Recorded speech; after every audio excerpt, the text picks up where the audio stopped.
नमामि श्रीबालकृष्णं यशोदोत्सङ्गलालितं पूतना सुपयप्पान रक्षिताशेषबालकं प्रभुर्नन्दकुमारो मे स्वामिनी वृषभानुजा कृतार्थोऽहं न संशयः प्राकृतधर्मानाश्रयमप्राकृतनिखिलधर्मरूपमिति निगमप्रतिपाद्यं यत्तच्छुद्धं साकृतिस्तौमि। बोलो श्री वल्लभा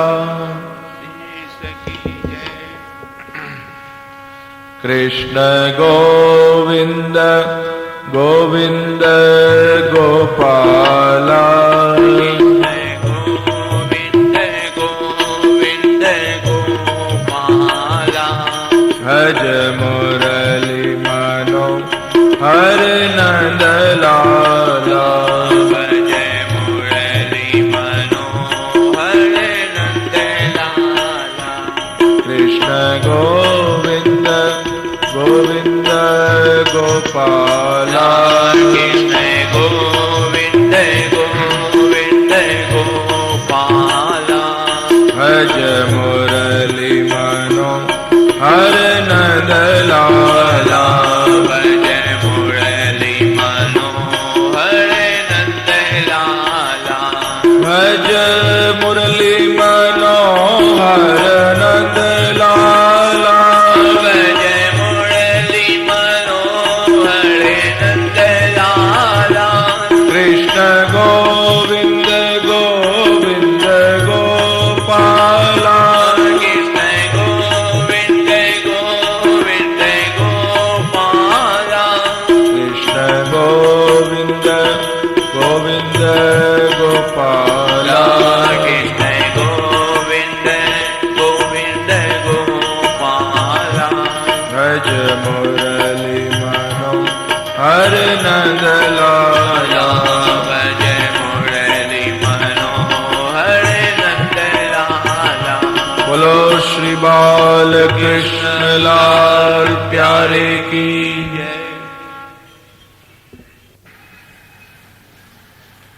કેવલ શ્રી બાલકૃષ્ણ પ્રભુની કૃપાથી આજે આ વૈષ્ણવતા પ્રચાર મહોત્સવનો શુભારંભ થઈ રહ્યો છે। આ મહોત્સવનો ઉદ્દેશ્ય પ્રત્યેક વ્યક્તિની અંદર સનાતન હિન્દુ ધર્મ અને મહાપ્રભુજીના સુંદર તત્વજ્ઞાનનો પ્રચાર થાય। એ પ્રચાર દ્વારા પ્રત્યેક વ્યક્તિ કંઈ ને કંઈ જીવનમાં વિચારશીલ બની શકે, એ હેતુથી આખા મહોત્સવનું આયોજન થયું છે। શ્રીમદ ભાગવત એક જેમાં અવિવેકે વ્યક્તિને વિવેકની પ્રાપ્તિ થાય, અજ્ઞાનીને જ્ઞાનની પ્રાપ્તિ થાય, અભક્તને ભક્તિની પ્રાપ્તિ થાય અને નિરુત્સાહીના ઉત્સાહની વૃદ્ધિ થાય। ભાગવતજીમાં કેટલી બધી શક્તિ છે। કોઈ એકાગ્ર ચિત્તથી ઘરમાં પણ અગર ભાગવતનું સ્વપારાયણ કરે, નિત્ય ભાગવતજીના શ્લોકનું પઠન કરે અને ગુરુ નિષ્ઠા રાખીને એનું પારાયણ કરે, તો શ્રીમદ ભાગવતમાં એ શક્તિ રહેલી છે, અનેક જન્મોના દોષોની પણ નિવૃત્તિ થાય। સૌથી વિશેષ ગુણ જો આપણે જોઈએ તો આજના પ્રત્યેક માનવીની અંદર આંતરિક અવિવેકિતાનો વિકાસ થાય છે। જો મહાપ્રભુ શ્રી વલ્લભાચાર્ય આજથી 500 વર્ષ પહેલા આ બધા જીવો માટે એકાંતમાં વિચાર કર્યો. વલ્લભાચાર્યજી પોતે ચાલીને પરિભ્રમણ કરતા, એકાંત સ્થળોએ બિરાજતા અને અતિશય કરુણાને લઈ સમસ્ત જીવોના હિત માટે પોતાના ગ્રંથો લખતા. આપ વિચાર કરો, કોઈક મહાપુરુષ બહુ જ કરુણા લઈને જ્યારે આપણી માટે કંઈક લખતા હોય, અને એ પણ ખૂબ ભગવદ અનુભૂતિથી લખતા હોય, એવા આચાર્યની વાણી જો આપણા જીવનમાં સાંભળવા મળે, એથી મોટું ભાગ્ય બીજું કંઈ હોઈ શકે નહીં. 500 વર્ષ પહેલા એ મહાપ્રભુજી વલ્લભાચાર્યજીએ બહુ જ સુંદર ગ્રંથ લખ્યો. આમ તો 16 ગ્રંથ લખ્યા, પરંતુ આજના સાંપ્રત યુગની અંદર જ્યારે ડગલે ને પગલે અનેક પ્રશ્નો જીવનના માણસના જીવનમાં ઉભા થાય છે. આપ જુઓ, બધા ઘણા સુખ હોવા છતાંય અંદરથી માણસને દુઃખનો જ અનુભવ થાય છે કે નહીં? ઘણું બધું સુખ હોય પણ અંદરથી માણસ દુઃખી છે. 10 દિવસ ક્યાંક સુખના ગયા અને 20મો દિવસ દુઃખનો જ આવે. ત્યારે ઘણીવાર ઘણા લોકો એવો પ્રશ્ન કરે કે બહુ દુઃખ પડે તો ભગવાનને આપણે માંગણી કરવી જોઈએ, પ્રાર્થના કરવી જોઈએ, કારણ કે આપણા દુઃખને દૂર કરવાનો એકલો ભગવાન જ છે. બસ અહીંયા જ મહાપ્રભુજી આપણને શિખામણ આપે છે. બહુ સમજવા જેવી વાત છે.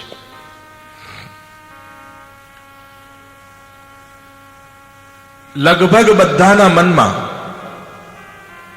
આ એક પ્રશ્ન કોમન છે કે ભગવાન પાસે કેમ ન મંગાય. તમે જ્યારે પુષ્ટિમાર્ગનું કોઈ પણ તત્વજ્ઞાન વાંચશો તો આ તત્વજ્ઞાનની અંદર ભારોભાર એક વાત ઉપર ભાર મૂક્યો કે ભગવાન પાસે કંઈ માંગવું નહીં. રાઈટ? એટલે આમાં સાંભળીને ઘણા લોકો તો ભાગી જ જાય છે કે જે માર્ગમાં માંગવાનું ન હોય ત્યાં આપણે જવું નથી. પહેલા જ સ્ટેપમાં ડાઉન થઈ જાય છે. કારણ કે માણસનો સ્વભાવ માંગવાનો થઈ ગયો છે. પણ માંગવાથી શું થાય? કઈ પ્રકારની આપણી પ્રગતિ રૂંધાય? કયા પ્રકારના ભક્તિના પ્રતિબંધો ઉભા થાય? ઈશ્વર પ્રત્યેના પ્રેમની ધારામાં કઈ રીતે રૂકાવટ આવે છે? આ બધા નિશ્ચિત કારણો મહાપ્રભુ વલ્લભાચાર્યે પોતાના ગ્રંથોમાં બતાવ્યા. સૌથી પહેલું કારણ બતાવ્યું કે જો તમે ભગવાન પાસે પ્રાર્થના કરીને માંગશો તો એમાં 2 સંભાવના થશે. યાદ રાખજો. કોઈક વાર ભગવાન તમારી 50% ઈચ્છા પૂરી કરી પણ દે, અને કોઈક વાર ભગવાન તમારી ઈચ્છા પૂરી ન પણ કરે. જો આ જીવનનો સ્વભાવ છે. કોઈ પણ માણસ જે ઈચ્છે ને એની બધી ઈચ્છા પૂરી થતી નથી. It is human psychology, human nature, human આખી વ્યવસ્થા છે. 50% ઈચ્છા તમારી પૂરી થાય છે અને 50% ઈચ્છા પૂરી થતી નથી.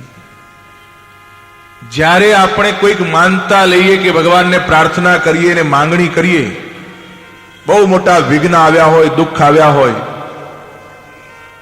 અને પછી પ્રભુના ચરણોમાં પડી પડીને વિનંતી કરીએ, પ્રભુ આ મારી ઈચ્છા પૂરી કર, અને સદભાગ્યે, આ યાદ રાખજો, કદાચ પ્રભુને લાગ્યું કે હા તમારી ઈચ્છા પૂરી કરવા જેવી છે ને થઈ ગઈ, તો તમારા જેવો મોટો આસ્તિક પછી દુનિયામાં કોઈ રે નાચવા લાગશો.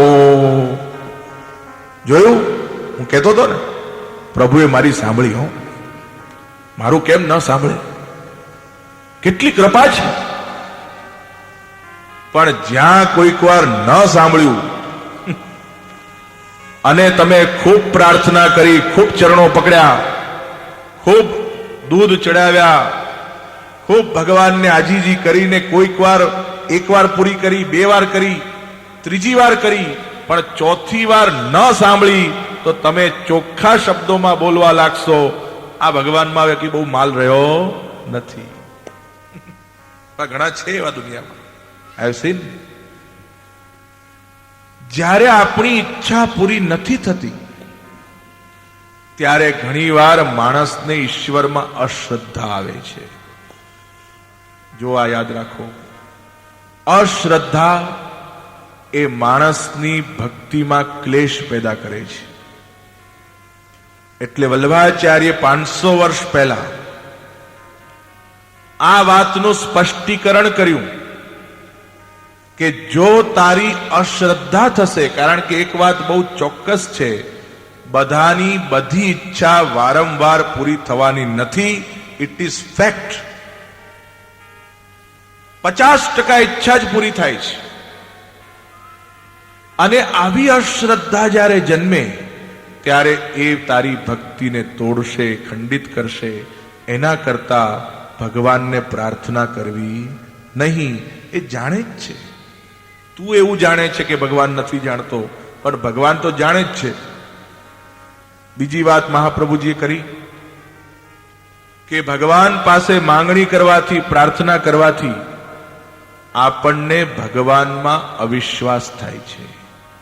આપણે ઠાકોરજીમાં દોષારોપણ કરીએ છીએ ઇનડાયરેક્ટલી. તમે વિચારજો, આપણે શું કહીએ ઠાકોરજીને? હું આટલો દુઃખી છું, હું આટલો ક્લેશમાં છું, અને તું એમને હસી રહ્યો છે. ઘણા તો એવું બોલે છે, ઘણા અજ્ઞાનતા વશાત એવું બોલવાય માંડે. આ જોયું, ભગવાન તો અહીંયા સોનાના પલ્લામાં ઝૂલી રહ્યો છે, હું તો આવો પેલા નકામો પડ્યો છું. અરે ભાઈ, સબકે કર્મ કી ફલ કી ગતિ હૈ. દરેક વ્યક્તિ પોતપોતાના કર્મનું ફલ ભોગવે છે, અને છતાંય ભગવાન કેટલો કરુણાવાળો છે. કર્મ ખરાબ કરીને, ફલ ભોગવીને પણ એ કરુણા કરીને વ્યક્તિના ઉદ્ધારનો વિચાર કરી ભગવદ્ ગીતાનો આદેશ પણ કોણે આપ્યો? કૃષ્ણે તો આપ્યો ને. કર્મ જીવ કરે છે, ફલ આવે ત્યારે દુઃખી થાય છે, દુઃખી થઈને ભગવાનને ગાળો ભાંડે છે, અને છતાં પણ એ ભગવાન એના ઉપર દયા કરીને કે આ તો ગમે તેવો તો મારો જ છે ને, આ મારો શિષ્ય છે, મારો સેવક છે, ચાલ એને અજ્ઞાનતામાંથી દૂર કરી એને જ્ઞાનનો પ્રકાશ આપું. ત્યારે કોઈને કોઈ વલ્લભાચાર્ય રૂપે મોકલી આપે, કોઈને શંકરાચાર્ય રૂપે મોકલી આપે, કોઈને રામાનુજાચાર્ય મોકલી આપે, અનેક સંતોને મોકલી આપે. અને આવા ભટકેલા જીવોને પાછા સીધા કરવા માટે ઠાકોરજીની આ બધી લીલા છે. વિચાર કરો, સત્ય છે કે? ત્યારે મહાપ્રભુજી બીજું કહે છે,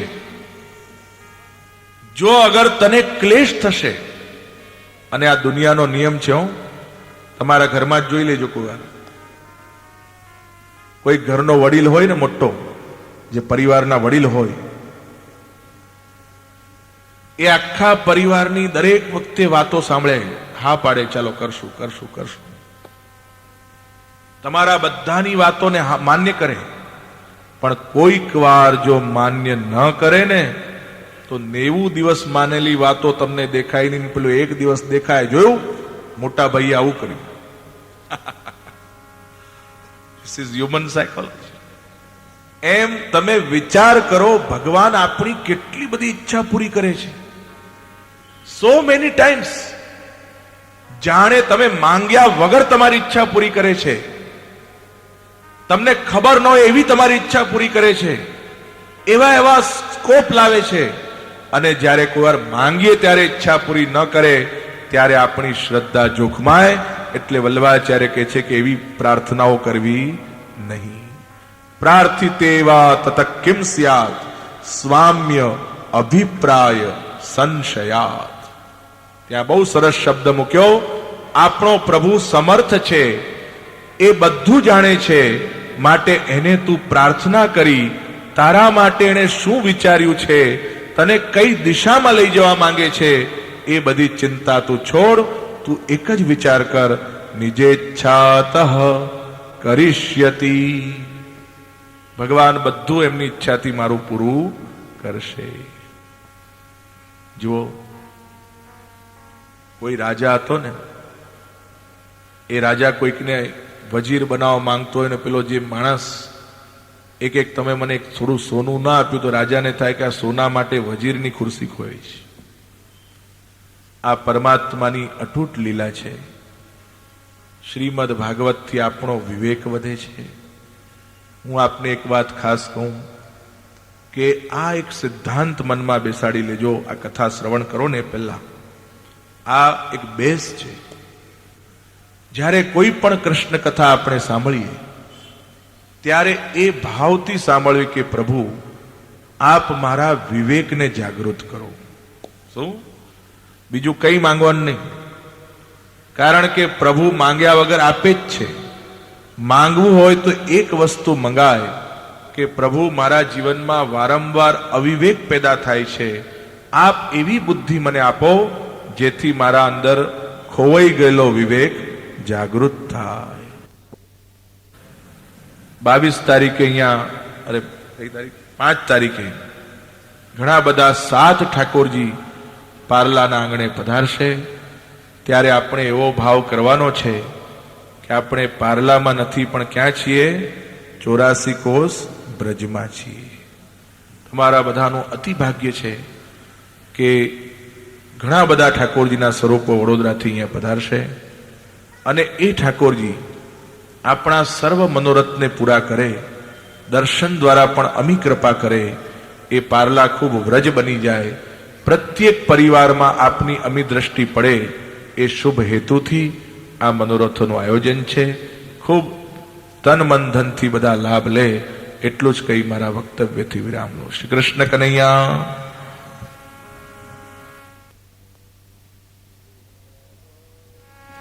કૃષ્ણ ગોવિંદ ગોવિંદ ગોપાલા.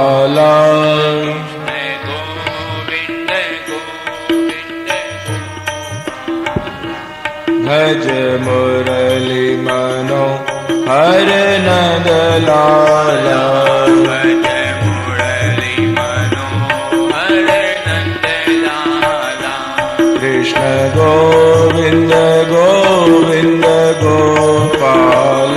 ગોવિંદ ગોવિંદ ગોપાલા. ભજ મુરલી મનો હર નંદ લાલા. ભજ મુરલી મનો હર નંદ લાલા. ભજ મુરલી મનો હર નંદ લાલા. ભજ મુરલી મનો હર નંદ લાલા. કૃષ્ણ ગોવિંદ ગોવિંદ ગોપાલા. કૃષ્ણ ગોવિંદ ગોવિંદ ગોપાલા. કૃષ્ણ ગોવિંદ ગોવિંદ ગોપાલા. કૃષ્ણ ગોવિંદ ગોવિંદ ગોપાલા. ભજ મુરલી મનો હર નંદ લાલા. ભજ મુરલી મનો હર નંદ લાલા. કૃષ્ણ ગોવિંદ ગોવિંદ ગોપાલા. કૃષ્ણ ગોવિંદ ગોવિંદ ગોપાલા. બોલો શ્રી બાલ કૃષ્ણ લાલ પ્યારે કી.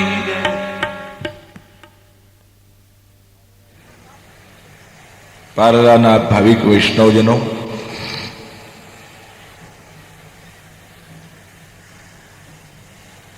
પુષ્ટિ માર્ગની પુષ્ટિ ભક્તિ ખૂબ જ વિલક્ષણ છે.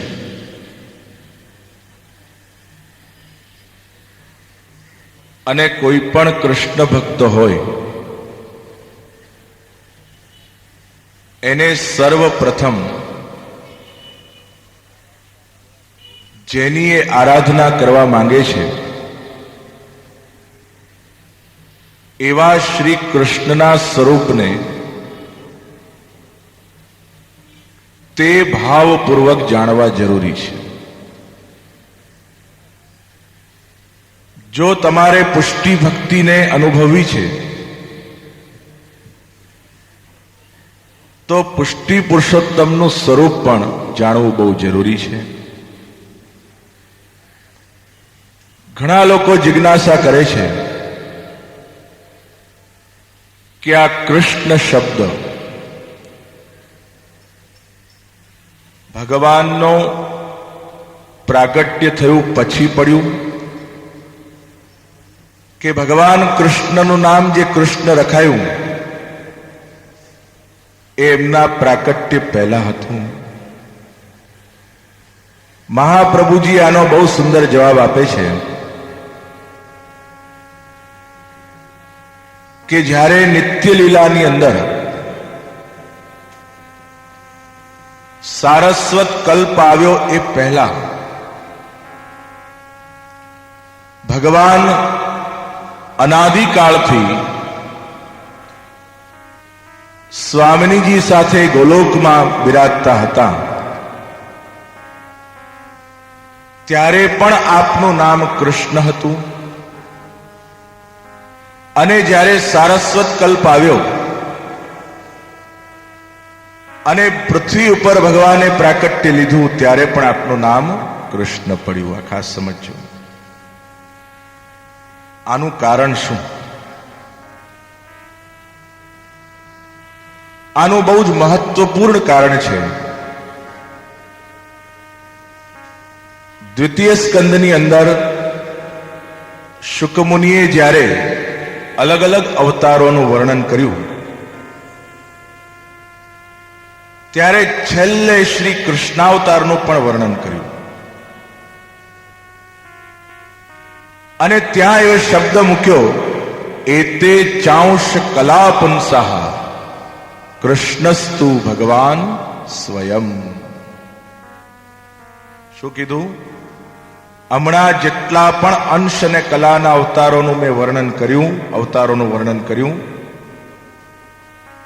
એ બધા અમારા કૃષ્ણના અંશ અને કલાના અવતારો હતા. પણ હે પરીક્ષિત, હવે હું તને જે વર્ણન કરવા માંગુ છું એ સાક્ષાત પરબ્રહ્મ કૃષ્ણનું વર્ણન કરવા માંગુ છું. જો શંકરાચાર્યજી મહારાજ એમણે પણ પોતાના સ્તોત્રોની અંદર આ જિજ્ઞાસુઓ માટે કહું છું, એક વાર એવો શબ્દ પ્રયોગ કર્યો કૃષ્ણ પ્રસિદ્ધતું. હે કૃષ્ણ, આપની કૃપા મારા પર રહો. તો આપણને પ્રશ્ન થાય, શંકરાચાર્યજીએ જ્ઞાન આપો એવું ન કીધું, કર્મ આપો એવું ન કીધું, પણ કૃષ્ણ આપની કૃપા રહો એવું કેમ કીધું? એનો અર્થ એ છે કે શંકરાચાર્યજી પોતે પણ પૂર્ણાત્પર પરબ્રહ્મ તત્વ કૃષ્ણ છે એવું નામ માનતા હતા અને એવા પૂર્ણ તત્વની પ્રાપ્તિ કેવળ એમની કૃપાથી જ થઈ શકે એ સૂચવવા માટે ત્યાં કૃપા શબ્દનો પ્રયોગ કર્યો. જો આ પરબ્રહ્મ પરમાત્મા કેવો છે? આ પરમાત્મા પૂર્ણ તત્વની વાત કરું છું. જેમ કોઈ નિર્દેશક હોય, એના નાટકમાં ઘણા બધા અભિનેતાઓ કામ કરતા હોય, કરાવતો હોય, ઘણા નાટકો બનાવતો હોય અને અચાનક કોઈક વાર નિર્દેશક એના મનમાં એવી ઈચ્છા જાગે કે હવે હું પોતે જ અભિનય કરું. જે બીજાને અભિનય શીખવાડે છે કે બીજાને અભિનય કરાવે છે, એ નિર્દેશક જ્યારે વિચાર કરે કે હવે હું પોતે જ અભિનય કરું, ત્યારે એ આખી વસ્તુ અલગ થઈ જાય. એમ જે અવતારોને મોકલે છે, આ સમજો ખાસ, જે આખા વિશ્વને બનાવે છે, જેનામાંથી આખું વિશ્વ નીકળ્યું, જે આખા પ્રત્યેક વસ્તુનું કારણ છે, એવો પરમાત્મા પોતે જે દિવસે અવતાર લઈને પ્રગટ થયો, ત્યારે એને અવતાર ન કહેવાય, એને શું કહેવાય? અવતારી કહેવાય. કૃષ્ણ અવતાર પણ છે અને અવતારી પણ છે. જે પણ બ્રહ્મ સંબંધ દીક્ષા લે છે, એનો સંબંધ એ અવતારી કૃષ્ણ સાથે થાય છે. પુષ્ટિ ભક્તિની આ વાત કરું છું, કારણ કે જો તમારે પુષ્ટિ ભક્તિમાં આગળ વધવું છે, તો પુષ્ટિ પુરુષોત્તમનું સ્વરૂપ જાણવું બહુ જરૂરી છે. જેમ કોઈ લાઇટના બલ્બ હોય ને, કોઈ 50 વોલ્ટનો બલ્બ હોય, કોઈ 100 વોલ્ટનો બલ્બ હોય, પણ આખું ને આખું થર્મલ પાવર સ્ટેશન જ્યાં હોય, એને શું કહેવાય? આ સમજાવું શું કહું છું? ત્યાં તો જથ્થાબંધ ઇલેક્ટ્રિસિટી છે. એમાં 50 વોલ્ટ, 100 વોલ્ટ, 200 વોલ્ટ ગણાતો નથી. ત્યાં તો અગણિત વોલ્ટેજનો પ્રવાહ વહી રહ્યો છે. એવો અગણિતાનંદ તત્વ, એને આપણે શ્રી કૃષ્ણ કહીએ છીએ. જુઓ, કૃષ્ણ શબ્દનો અર્થ જ કેટલો સુંદર છે. કૃષિર્ભૂવાચક શબ્દ ણશ્ચ નિર્વૃત્તિવાચક તયોરૈક્યમ પરબ્રહ્મ કૃષ્ણ ઇત્યભિધીયતે. સદ, ચિદ અને આનંદ. પણ કયો આનંદ? અગણિત આનંદ. પેલો અલ્પાનંદ નહીં, બ્રહ્માનંદ નહીં, ગણિતાનંદ નહીં. જેના માટે ગીતામાં કહેવામાં આવ્યું અક્ષરાચ્યોત્તમ, હું અક્ષર બ્રહ્મ કરતા શ્રેષ્ઠ, બ્રહ્મવિદ આપનોતિ પરમ. જે અક્ષર બ્રહ્મને જાણે છે એ મને જ્ઞાની શકે છે. એવું જે પરમ તત્વ, એને આપણે કૃષ્ણ કહીએ છીએ. આ પરમ તત્વની પ્રાપ્તિ કેવી રીતે થાય? તો હરિરાયજી મહાપ્રભુ, જેનું આપણે શિક્ષાપત્ર લખ્યા ને, એમણે પોતાના ગ્રંથમાં બહુ સુંદર વાત કરી. સાધનમ ચ ફલમ ચ યત્ર એકમ સ પુષ્ટિ માર્ગ. આ ખાસ સમજો. જે માર્ગની અંદર પ્રભુને મેળવવાનું સાધન પણ એક જ છે, અને પ્રભુ જ પોતે ફલરૂપે બને છે, એવો જે માર્ગ, એનું નામ પુષ્ટિ માર્ગ. અને જરાક વિસ્તારથી તમને સમજાવું છું. કદાચ પ્રશ્ન થાય કે સાધન એટલે શું? જેમ આપણે યોગ શાસ્ત્રમાં જઈએ તો યમ, નિયમ, પ્રત્યાહાર, ધારણા ને બધું આવે છે કે નહીં? એના સાધનો છે. એમ પુષ્ટિ ભક્તિની અંદર અગર જો સાધનનો વિચાર કરીએ, તો ભગવાનની પુષ્ટિ કૃપાથી પ્રાપ્ત થયેલી ભક્તિ એ જ સાધન, અને મૃત્યુ પર્યંત જે નિત્ય લીલામાં પ્રવેશ થાય, એ નિત્ય લીલામાં પણ બીજું કંઈ કરવાનું નથી. ત્યાં પણ શ્રી ઠાકોરજી અને સ્વામીજીની સેવા જ કરવાની છે. એ ફલરૂપા સેવા છે. કદાચ કોઈને પ્રશ્ન થાય કે આજના યુગમાં પુષ્ટિ ભક્તિની જરૂર કેમ? આ સમજજો ખાસ. જેમ અષ્ટ સખાઓએ ગાયું ને, જો વિદ્યમાન આનંદ તજ. આ સમજો, શબ્દ બહુ મહત્વનો છે. જો વિદ્યમાન આનંદ તજ સાધન की ओर भागे. જે સાક્ષાત આનંદને છોડી આપણા ઘરમાં જે ઠાકોરજી બિરાજે છે વિદ્યમાન સાક્ષાત છે, ફલરૂપ છે, માટે તો એ સ્વરૂપ છે. એવા સ્વરૂપના આનંદને પરમાનંદને છોડી અન્ય સાધનોમાં જે ભટકે છે એનાથી વધારે મૂર્ખ અભાગ્યશાળી બીજો કોઈ નથી.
જે સાક્ષાત આનંદને છોડી આપણા ઘરમાં જે ઠાકોરજી બિરાજે છે વિદ્યમાન સાક્ષાત છે, ફલરૂપ છે, માટે તો એ સ્વરૂપ છે.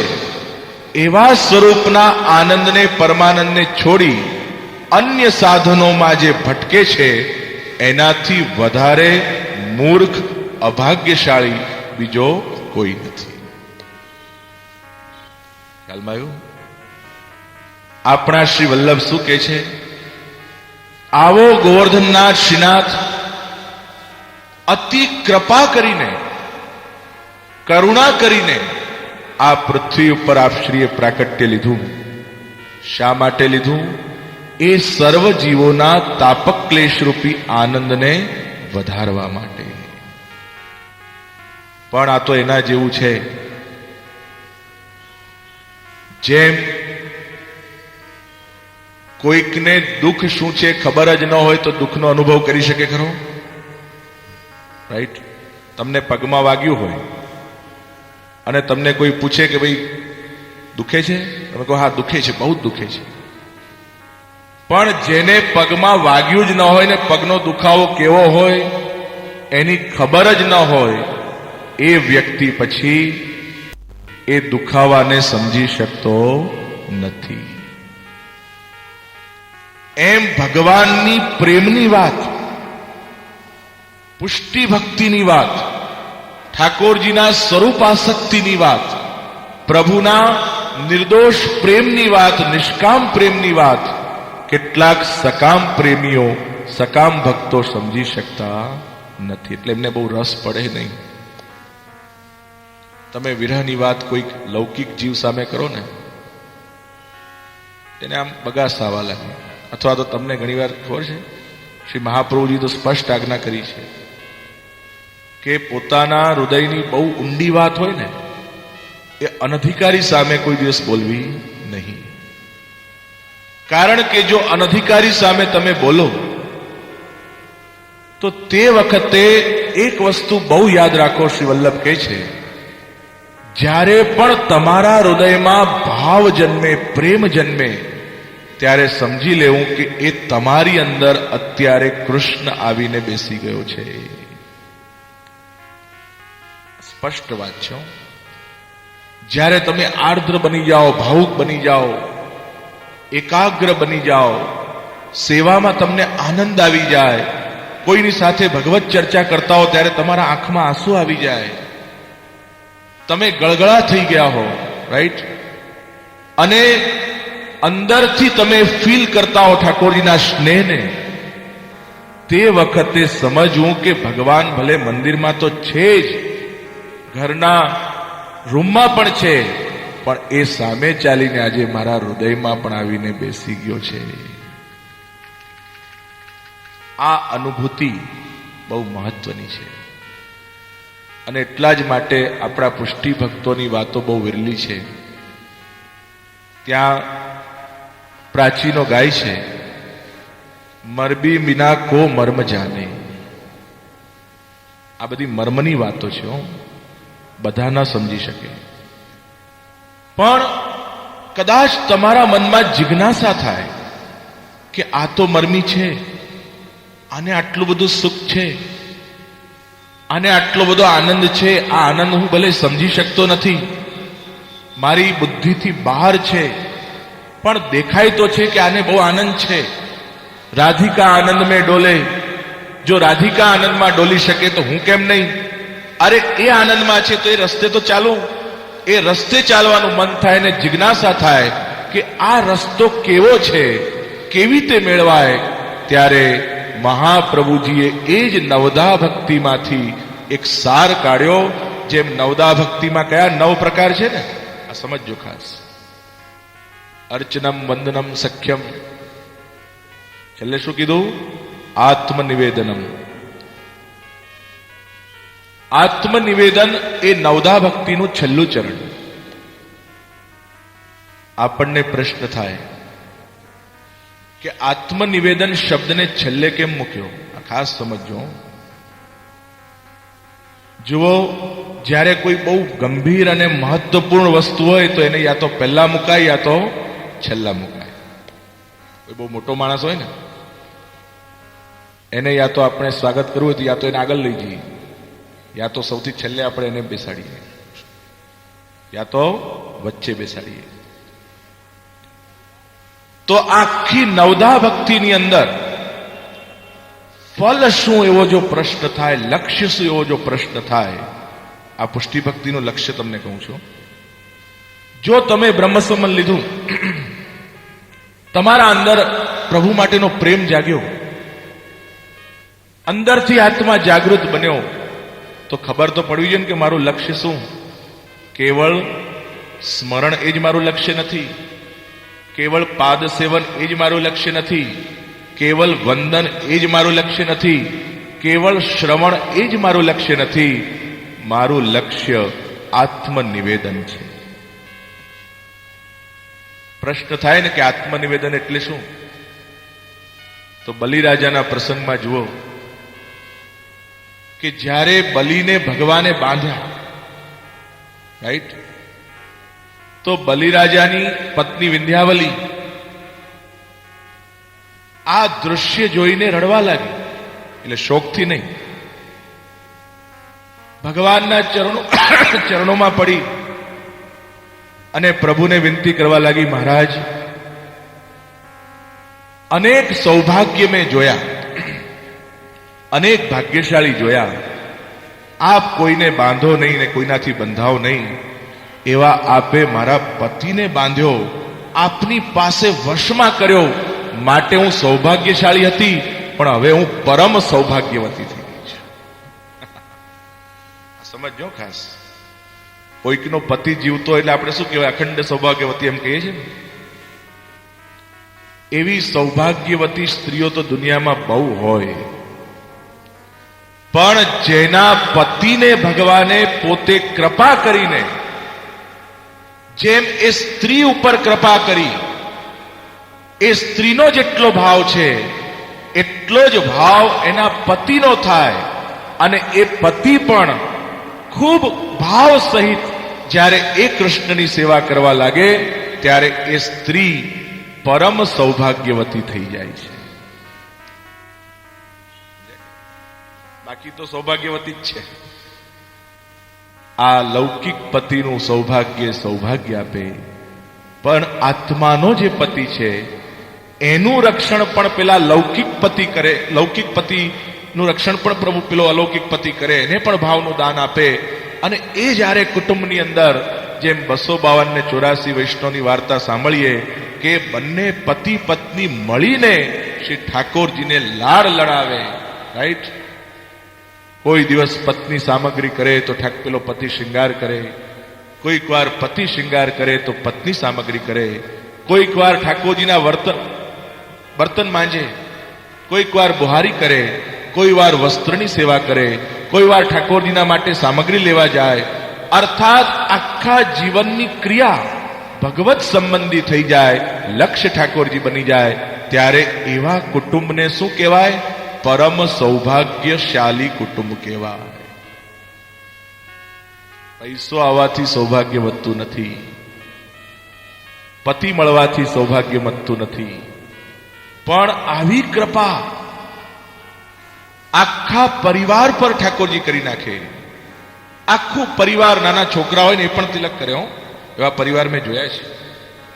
અરે કીર્તન કરે, 10-10 વર્ષના છોકરાઓ પણ સમર્પિત ખાય.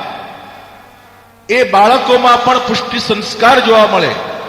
ઠાકોરજીની સેવામાં નિત રત રહે, મહાપ્રભુજીની આજ્ઞાથી વિરુદ્ધ ન જાય, ગુરુ નિષ્ઠા જબરદસ્ત હોય, વાણીમાં પણ વિવેક હોય, વૈષ્ણવ માટે પ્રેમ હોય. આ બધા સંસ્કાર જ્યારે આપણા અંદર પ્રગટ થાય તો સમજવું अब हमारा घर घर नहीं है, वो गोकुल बन गया है.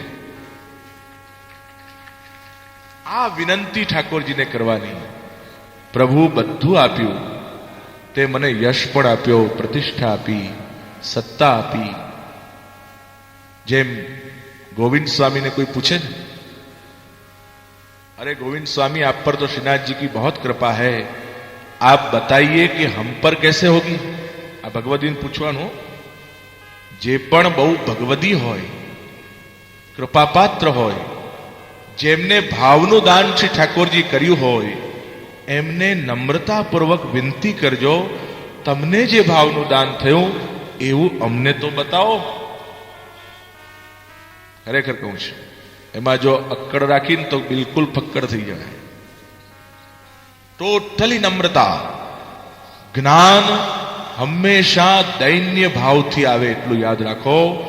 અને દૈન્ય ભાવ ક્યાંથી આવે? પ્રેમ વગર આવતો નથી. શુદ્ધ સ્નેહ. બહુ જ જ્યારે પ્રેમ વધે ને ત્યારે સહજ તમારું હૃદય હળવું થઈ જાય, દીન બની જાય. જુઓ, જ્ઞાન હંમેશા બુદ્ધિમાં રહે, પ્રેમ હંમેશા હૃદયમાં રહે. આ બુદ્ધિનું જ્ઞાન છે ને કોઈક વાર અહંકાર પેદા કરે, તમને જ્ઞાનનો નશો ચડાવે. બહુ મોટું જ્ઞાન છે મારી પાસે, મોટા મોટા વાદ વિવાદ કરાવે. અરે હું કહું છું એ જ સાચું, આવું બધું કરાવે. એટલે જે પેલી એકાગ્રતા હોય ને ઠાકોરજીમાં, લક્ષ્ય જે ઠાકોરજી હોય ભૂલાઈ જાય અને અહંકાર લક્ષ્ય બની જાય, માથું લક્ષ્ય બની જાય, સત્તા લક્ષ્ય બની જાય. પરંતુ ભક્તો કહે છે કે અમને એ બધામાં પડવું નથી, અમારા હૃદયમાં તો પ્રેમ છે, માટે જે પ્રેમ હંમેશા હૃદયમાં રહે એવા પ્રેમના અધિકારીઓને અહંકાર આવતો નથી. એવી કૃપા ઠાકોરજી કરી. જુઓ, કૃપા ક્યાં છે?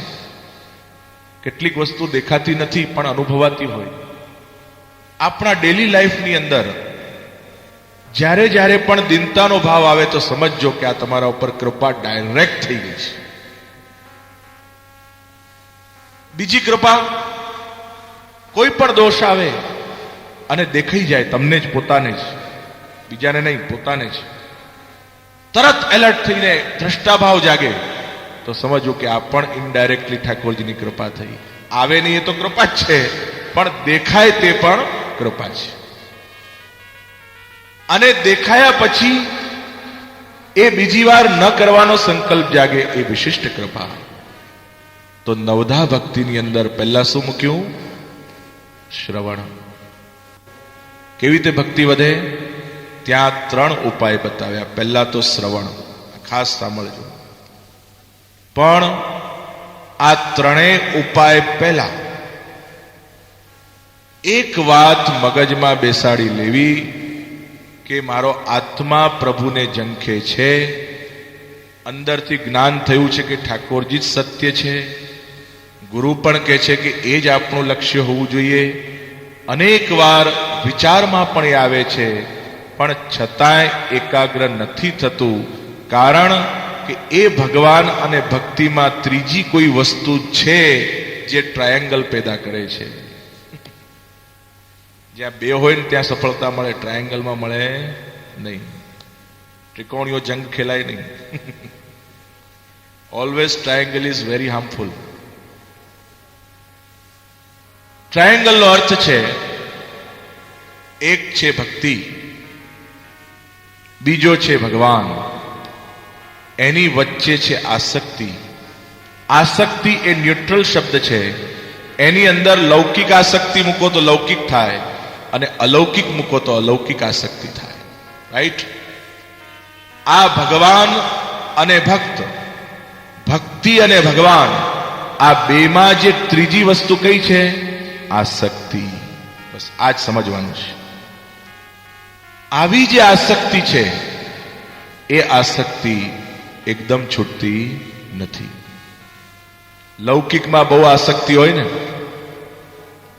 એટલે 50% લૌકિકમાં જાય ને 50% ઠાકોરજીમાં મન રહે. તો મહાપ્રભુજી કહે છે આ આસક્તિ કેવી રીતે નીકળે? એનો ઉપાય તો ત્યાં મૂક્યું ત્યાગાત. ધીમે ધીમે જે પ્રતિબંધો, જે કારણોથી પ્રભુમાં પ્રેમ ઓછો થાય છે એવા કારણોને ધીમે ધીમે સ્ટેપ બાય સ્ટેપ કાઢવાના. એકદમ ફાસ્ટ નહીં હો, નહીં તો બધું બગડે. Step by step.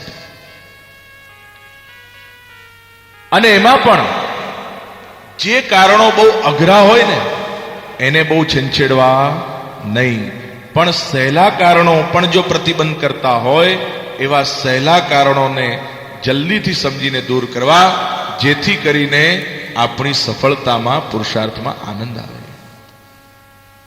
એટલે શું મૂક્યું? ત્યાગાત. કેવી રીતે ત્યાગ? ભગવત દર્શનથી. ઠાકોરજી પાસે જાઓ, ઘરમાં સેવા કરતા હો, કેવલ 2 મિનિટ ઠાકોરજીના નેત્રમાં જોઈને પ્રેમથી જુઓ, અને જ્યાં પ્રેમ આવશે ને ત્યાં ઓટોમેટિક પ્રભુ તમારા હૃદયમાં પધારશે. અને જ્યાં હૃદયમાં પધાર્યા એટલે જે સંકલ્પ કરશો એ પણ પૂરો થશે.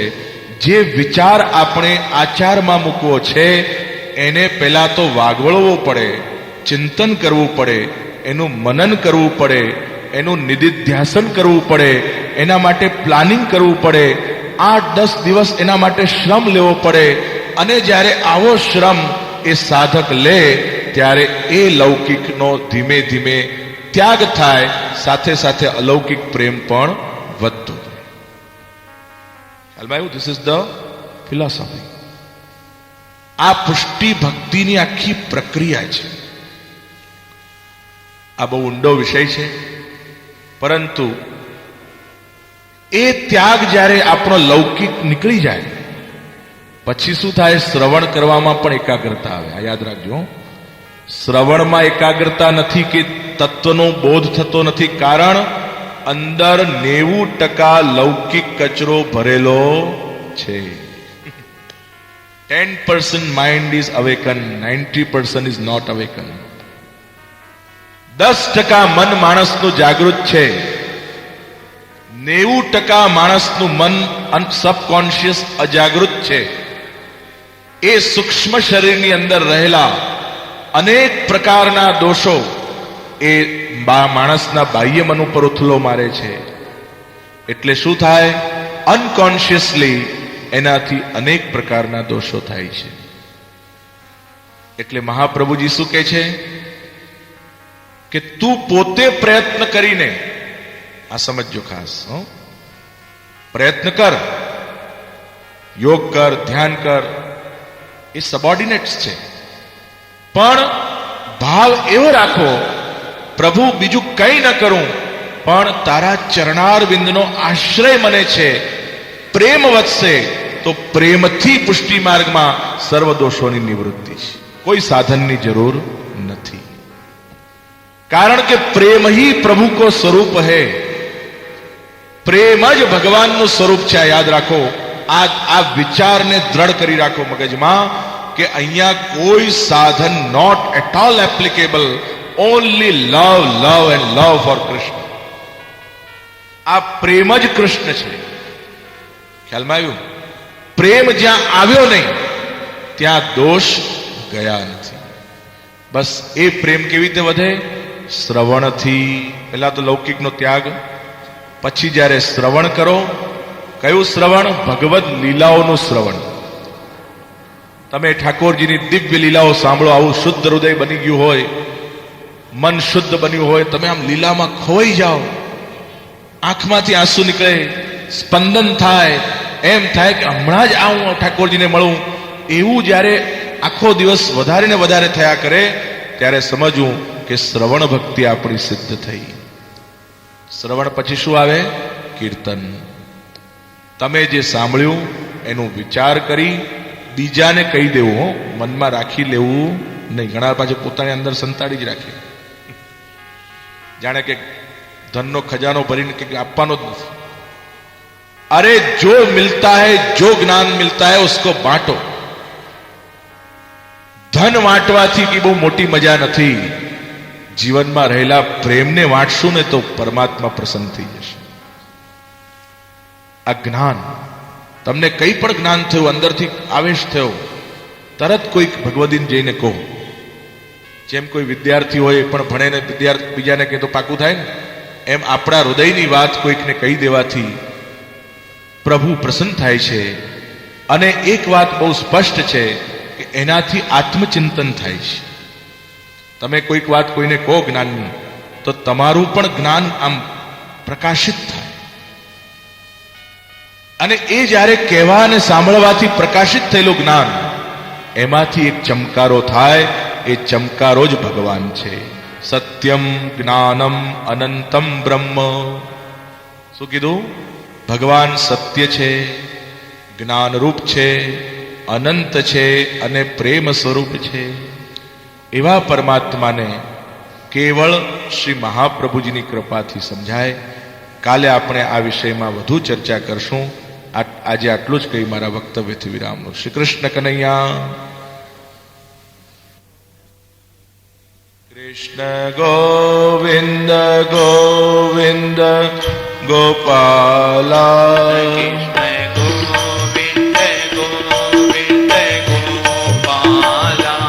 ભજ મુરલી મનો હર નંદલાલા.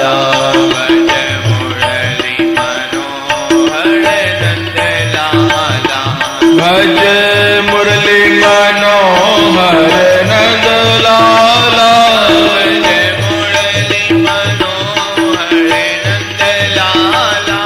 કૃષ્ણ ગોવિંદ ગોવિંદ ગોપાલા.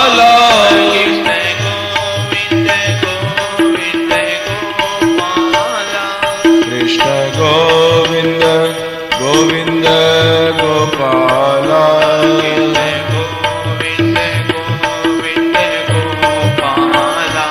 ભજ મુરલી મનો હર નંદલાલા.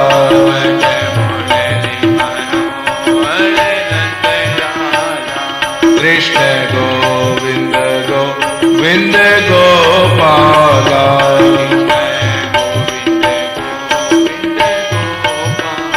બોલો શ્રી બાલ કૃષ્ણલાલ પ્યારે કી. આપ સૌ ભાવિક વૈષ્ણવજનો, આજે ખૂબ જ સુંદર ઉત્સવ છે. શ્રી ગુસાઈજી પ્રભુચરણનો ઉત્સવ. કોઈ પણ ઉત્સવ હોય ત્યારે એમના ઉત્સવ નાયકનું થોડું ગુણગાન કરવું જરૂરી છે. આ ગુણગાન એટલા માટે કરીએ છીએ કે મહાપુરુષોના ઉત્સવ એમના ગુણગાનથી એમની કૃપાનો અનુભવ થાય. શ્રી ગુસાઈજી પ્રભુચરણ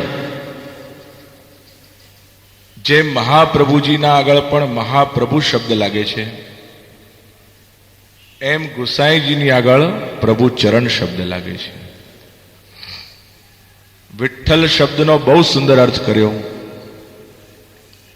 વિદા ઠાન લાતી સ્વીકરોતી ઇતિ વિઠ્ઠલઃ.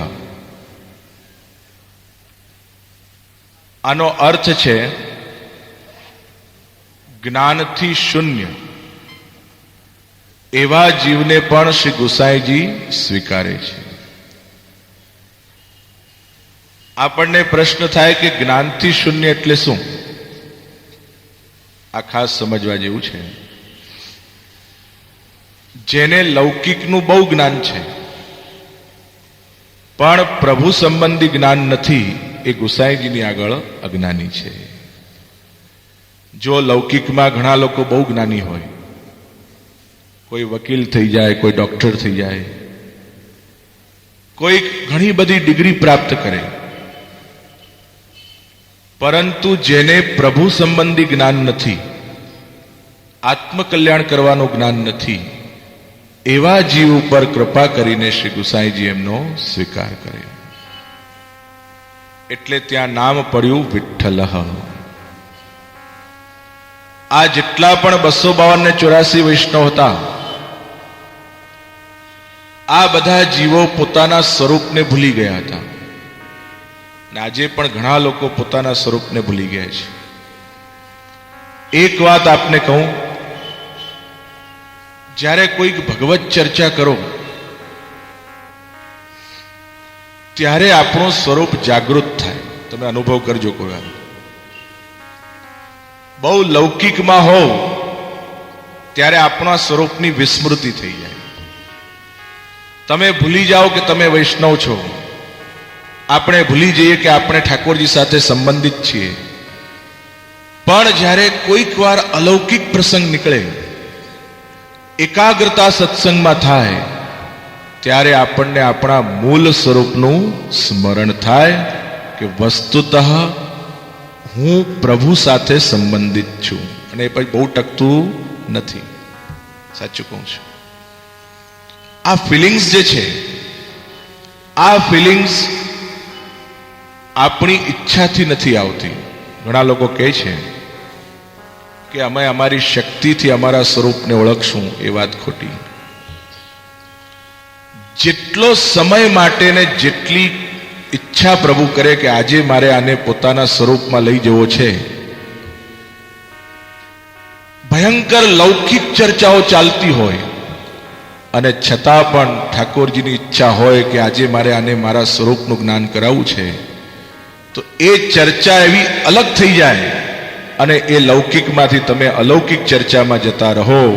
અને એ વખતે તમને થાય ક્યાં હું લૌકિક ચર્ચામાં હતો અને અત્યારે મને કેટલો આનંદ આવી ગયો. તમે જોજો, અનુભવ કરજો જીવન. આ એક્સપિરિયન્સની વસ્તુ છે. એટલે આ બધી કૃપા કોણ કરે? શ્રી વિઠ્ઠલનાથજી કરે. આ જીવનો સ્વભાવ છે, યાદ રાખો. આ એના જેવું છે, પેલું સેન્ટ પરફ્યુમ છાંટો ને, કોઈ પણ પરફ્યુમ હોય એની 5 મિનિટથી વધારે સુગંધ રહે નહીં. It is fact. પણ અત્તર છાંટો તો અડધો કલાક રહે. એવી રીતે જો આપણી પાત્રતા બહુ ઊંડી હોય, આ યાદ રાખજો ખાસ, આપણી પાત્રતા જો વિકાસશીલ હોય, કૃપાયુક્ત હોય, તો સત્સંગની અસર લાંબી ટકે છે. પણ પાત્રતા અપવિત્ર હોય, આ સમજજો ખાસ. હું આના ઉપર બહુ ભાર મૂકું છું. આજના દિવસે આપણે આ ચિંતન કરવું જોઈએ. સૌથી મોટી વસ્તુ આધ્યાત્મિક જીવનની અંદર પાત્રતા છે. પાત્રતાનો અર્થ છે કોઈ સોનાનું પાત્ર પણ હોય, હીરાનું પણ પાત્ર હોય, સારા સારા પકવાન એમાં મૂકેલા હોય, પણ પાત્રની અંદર જો રાખોડી જામી હોય તો એ પકવાન કે સોનાનું મહત્વ એટલું રહેતું નથી જેટલું હોવું જોઈએ. ખ્યાલ ભાઈ? તો કઈ વસ્તુ અપવિત્ર બનાવે છે? અતિશય લૌકિક વિષયનું સેવન થાય, અતિશય લૌકિક વૃત્તિ આવે ત્યારે પાત્રતા અપવિત્ર થાય. એટલે એક વાત બહુ સ્પષ્ટ છે, સૌથી આધ્યાત્મિક જીવનમાં આગળ વધવું હોય તો પહેલામાં પહેલા શું કરવું એવો જો પ્રશ્ન થાય, first step in the life એ માણસની પાત્રતાનો વિકાસ છે. તો પ્રશ્ન થાય કે પાત્રતા કેવી રીતે વિકસિત થાય? એના બે ઉપાય છે. સૌથી પહેલો ઉપાય ગુરુના ચરણારવિંદમાં અભિવંદના. આપણા ગુરુ કોણ? શ્રી મહાપ્રભુજી. એમના ચરણારવિંદની અંદર નિવેદન કરવું, પ્રભુ બીજું કંઈ માંગતો નથી, પણ જેના કારણે મારી પાત્રતા અપવિત્ર થઈ એવી બુદ્ધિને તું પવિત્ર બનાવવાનો કૃપા કર, બીજું કંઈ નહીં. પાત્રતાની અશુદ્ધિ બુદ્ધિથી થાય છે. આખા માણસના જીવનની અંદર મૂળ સેન્ટર એ બુદ્ધિ છે. કારણ કે બુદ્ધિમાં જ વિવેક અને અવિવેક કરવાની, છૂટા પાડવાની તાકાત છે. જેમ હંસ નીર અને ક્ષીરનો વિવેક કરે છે, એમ બુદ્ધિ જ માણસને વિવેક અને અવિવેકનું જ્ઞાન કરાવે. પણ આ મન શું કરે છે? આ મનનો રોલ પણ બહુ સમજવા જેવો છે. બુદ્ધિ કહે કે આ સત્ય ને આ સત્ય, પણ પેલું મન જે છે એ ચંચલ છે, એ ખૂબ આદતોથી મજબૂર છે, એટલે બુદ્ધિની વાત મન માનતું નથી. ત્યાં ગોટાળો થાય છે. બધાની બુદ્ધિમાં ખબર છે કે આ સત્ય ને આ સત્ય, અને છતાં પણ નિર્ણય કે સંકલ્પ શક્તિનો અભાવ, એમાં માણસનું મન બહુ મોટું ભાગ ભજવે છે. બુદ્ધિ ઘણીવાર સારી હોવા છતાંય જો મન બરાબર ન હોય તો એનો તાલમેલ બેસતો નથી. જેમ રથના પૈડા, આ જીવન એક રથ છે, આ શરીર એ રથ છે, એમાં આત્મા સવારી કરી રહ્યો છે, એના લગામ બધી આ મનના હાથમાં છે. હવે આ રથના પૈડા એક ઊંચું હોય ને એક નીચું હોય તો એનું બેલેન્સ રહેતું નથી.